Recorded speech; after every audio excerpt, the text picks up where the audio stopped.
Hi friends, ఈరోజు ఇంట్లోనే ఈజీగా బిస్మిల్లాబాత్ అనేది ఎలా ప్రిపేర్ చేసేసుకోవాలో చూపిస్తాను. ఇంకా ఆలస్యం ఎందుకు, పదండి. బిస్మిల్లాబాత్ కోసం నేను ముందుగానే వెజిటేబుల్స్ అనేది కట్ చేసి పెట్టేసేసుకున్నాను. ఒక టమాటా, 3 బీన్స్, ఒక ఆనియన్, ఒక క్యారెట్, ఒక పొటాటో, ఒక మిర్చి అనేది కట్ చేసేసి పెట్టేసేసుకున్నాను. నేను ఇక్కడ చిన్న పీసెస్గా కట్ చేసేసుకున్నాను. కావాలంటే పెద్ద పీసెస్గా కూడా కట్ చేసుకోవచ్చు. నేను ఇక్కడ ఒక గ్లాస్ బియ్యానికి హాఫ్ గ్లాస్ కందిపప్పు అయితే యాడ్ చేసుకున్నాను. కందిపప్పు బియ్యాన్ని 2-3 టైమ్స్ అనేది వాష్ చేసేసుకోవాలి.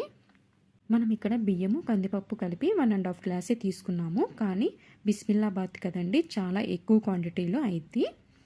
ఈ విధంగా 2-3 టైమ్స్ అనేది వాష్ చేసేసుకొని దీనినైతే కుక్కర్లోకి యాడ్ చేసుకోవాలి. నేను ఇక్కడ కందిపప్పు బియ్యము కలిపి 1.5 గ్లాస్ తీసుకున్నాను కదండి. 1.5 గ్లాస్కి 6 గ్లాసెస్ ఆఫ్ వాటర్ అయితే యాడ్ చేసుకున్నాను. ఎందుకంటే మనం రెగ్యులర్గా ఉండే అన్నం కంటే ఇది కొంచెం మెత్తగా ఉండాలి. అందుకని నేను 6 గ్లాసెస్ ఆఫ్ వాటర్ అయితే యాడ్ చేసుకున్నాను. వాటర్ యాడ్ చేసుకున్న తర్వాత కుక్కర్ విజిల్ అయితే పెట్టేసేసుకోవాలి. ఈ రైస్ని మనం 5-6 విజిల్స్ వచ్చేంత వరకు ఉడికించుకోవాలి. ఈ రైస్ ఉడికేలోపు మనం ముందుగా కట్ చేసి పెట్టేసుకున్న వెజిటేబుల్స్ అయితే కుక్ చేసుకోవాలి. ముందుగా కట్ చేసి పెట్టుకున్న వెజిటేబుల్స్ అన్నీ నేను ఇక్కడ కుక్కర్లో అయితే యాడ్ చేసుకుంటున్నాను. ఈ వెజిటేబుల్స్ కావాలంటే మనం విడిగా కూడా కుక్ చేసుకోవచ్చు. కానీ నేను ఇక్కడైతే కుక్కర్లో అయితే యాడ్ చేసుకొని విజిల్ అయితే పెట్టేసేసుకుంటున్నాను. వెజిటేబుల్స్ కుక్కర్లోకి యాడ్ చేసుకున్న తర్వాత కొంచెం వాటర్ అనేది యాడ్ చేసుకున్నాను. కొంచెం వాటర్ యాడ్ చేసుకొని మనం కుక్కర్ అయితే విజిల్ పెట్టేసేసుకోవాలి. 1-2 విజిల్స్ వస్తే సరిపోతుందండి. ఎక్కువైతే విజిల్స్ రానివ్వకండి. ఈ విధంగా అయితే పెడితే, ఎందుకంటే ఈ వెజిటేబుల్స్ని మళ్ళీ మనం రైస్లో వేసి ఉడికిస్తాం కాబట్టి మనం 1-2 విజిల్స్ వచ్చేలాగా ఉంచుకుంటే సరిపోతుంది. ఇక్కడ రైస్ కూడా ఉడికిందండి, చూసారు కదా. ఈ విధంగా ఉడికితే సరిపోతుంది. ఈ రైస్ని కందిపప్పు అనేది ఈ విధంగా 2-3 టైమ్స్ అనేది కొంచెం మెత్తగా అనేది మెదుపుకోవాలి. ఈ విధంగా మెదుపుకుంటే సరిపోతుంది. మనం ఎక్కువ వాటర్ పోసి బాయిల్ చేసాం కాబట్టి రైస్ అనేది మెత్తగానే ఉంటుంది. ఎక్కువ అనేది మనం ప్రెస్ చేయని అవసరం లేదు. చూసారు కదా, ఈ విధంగా అయితే వస్తుంది. ఇప్పుడు ఈ రైస్ని మనం స్టవ్ ఆన్ చేసుకొని స్టవ్ మీద అయితే పెట్టేసుకోవాలి. స్టవ్ అనేది సిమ్లోనే పెట్టేసుకోవాలి. స్టవ్ని సిమ్లో పెట్టేసుకున్న తర్వాత మనం ముందుగా ఉడికించిన వెజిటేబుల్స్ అన్నిటినీ వీటిలో అయితే యాడ్ చేసుకోవాలి. వెజిటేబుల్స్లో ఉండే వాటర్తో సహా యాడ్ చేసుకోవాలి. ఈ విధంగా వెజిటేబుల్స్ అన్నీ రైస్లో యాడ్ చేసుకున్న తర్వాత 2-3 టైమ్స్ అనేది బాగా కలుపుకోవాలి. వెజిటేబుల్స్ని స్మాష్ చేయాల్సిన అవసరం లేదండి. మామూలుగా 2-3 టైమ్స్ అనేది కలుపుకుంటే సరిపోతుంది. నేను ఇక్కడ రైసు వెజిటేబుల్స్ అనేవి కుక్ అయ్యేలోపే చింతపండు కూడా నానబెట్టేసేసుకున్నాను. చింతపండు కూడా నానితే బాగుంటుంది కదా, అందుకని చెప్పేసి ఈ 2 అయ్యేలోపే నేను చింతపండు అయితే నానబెట్టేసేసుకుని ఉంచుకున్నాను. ఇప్పుడు ఈ చింతపండు రసాన్ని అయితే ఈ రైస్లోకి యాడ్ చేసుకోవాలి. మనం పులుపు అనేది చూసి యాడ్ చేసుకుంటే సరిపోతుంది. ఈ విధంగా యాడ్ చేసిన తర్వాత మనం 2-3 సార్లు అనేది కలుపుకోవాలి.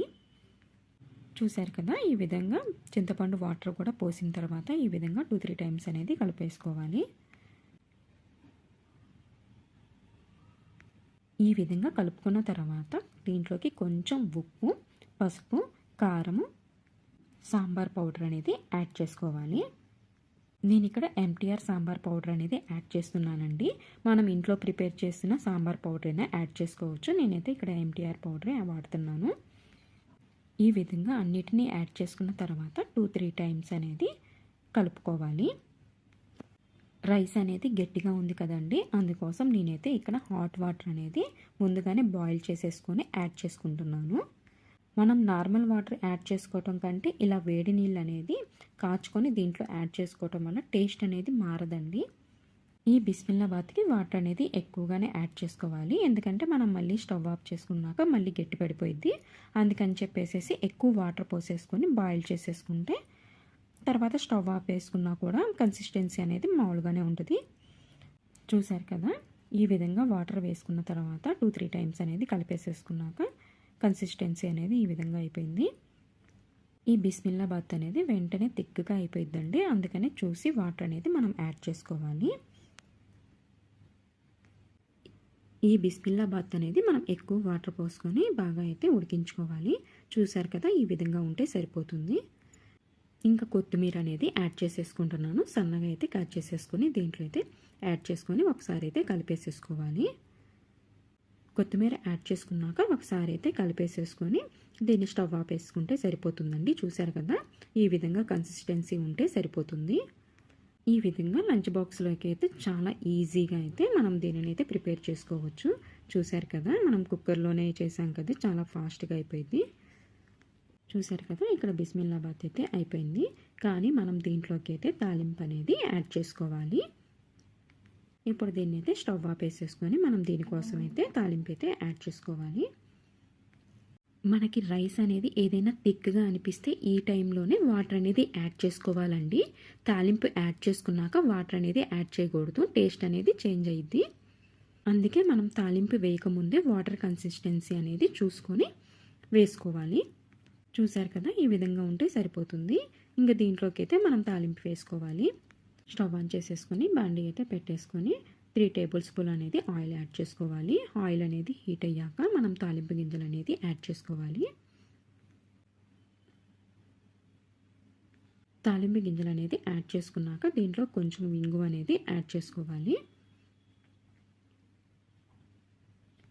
తర్వాత కరివేపాకు అనేది యాడ్ చేసుకోవాలి. కరివేపాకు యాడ్ చేసుకున్న తర్వాత చిన్నులపాయలు కూడా యాడ్ చేసుకోవాలి. చిన్నులపాయలు యాడ్ చేసుకున్నాక ఎక్కువసేపు ఉంచాల్సిన అవసరం లేదండి. తర్వాత అయితే స్టవ్ ఆఫ్ చేసేసుకొని మనం ముందుగా ప్రిపేర్ చేసుకున్న బిస్మిల్లాబాత్లోకి యాడ్ చేసుకోవాలి. చూసారు కదా, ఈ విధంగా యాడ్ చేసుకున్న తర్వాత 2-3 టైమ్స్ అనేది కలుపుకోవాలి. బిస్మిల్లాబాత్లో తాలింపు అనేది యాడ్ చేసుకున్న తర్వాత మళ్ళీ స్టవ్ అనేది ఆన్ చేసేసుకోవాలి. ఎందుకంటే తాలింపు యాడ్ చేసుకున్న తర్వాత మళ్ళీ 2-3 సెకండ్స్ అనేది కొంచెం అనేది మనం వేడి చేసుకుంటే చాలా బాగుంటుందండి.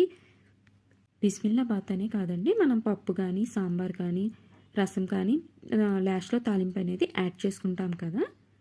తాలింపు యాడ్ చేసుకున్నాక మళ్ళీ అనేది స్టవ్ ఆన్ చేసుకొని 2-3 సెకండ్స్ అనేది ఈ విధంగా కలుపుకుంటే చాలా బాగుంటుందండి. ఒకసారి అయితే ఈ విధంగా ట్రై చేయండి. చూశారు కదండి, చాలా ఈజీగా సింపుల్గా అనేది కుక్కర్లో బిస్మిల్లాబాత్ అనేది రెడీ చేసేసుకున్నాము. మనం లంచ్ బాక్స్లోకి పిల్లలకి సాంబారు రైస్ విడివిడిగా పెట్టి పంపిస్తే వాళ్ళకి కలుపుకోవడానికి కుదరదు కదండి. కాబట్టి ఈ విధంగా బిస్మిల్లాబాత్ అనేది ఈజీగా ప్రిపేర్ చేసేసి వాళ్ళకి లంచ్ బాక్స్లో అనేది పెట్టేసేసుకుంటే హ్యాపీగా తినేసేస్తారండి. చూశారు కదండి, చాలా ఈజీ ప్రాసెస్లో కుక్కర్లో అనేది బిస్మిల్లాబాత్ అనేది రెడీ అయిపోయింది. మనకి ఎక్కువ టైం లేనప్పుడు లంచ్ బాక్స్ అయితే ఈ విధంగా ప్రిపేర్ చేసేసి పెట్టేయచ్చు. నేనైతే బిస్మిల్లాబాత్ అనేది ఈ ప్రాసెస్లో అయితే చేస్తాను. టేస్ట్ అయితే చాలా బాగుందండి. మీరు కూడా తప్పకుండా ఈ రెసిపీని అయితే ఒకసారి అయితే ట్రై చేయండి. చూశారు కదండి, ఇంట్లోనే ఈజీ ప్రాసెస్లో బిస్మిల్లాబాత్ అనేది ప్రిపేర్ చేసుకోవచ్చు. మీకు ఈ వీడియో నచ్చినట్టయితే ప్లీజ్ లైక్ చేయండి, షేర్ చేయండి, సబ్స్క్రైబ్ చేసుకోండి.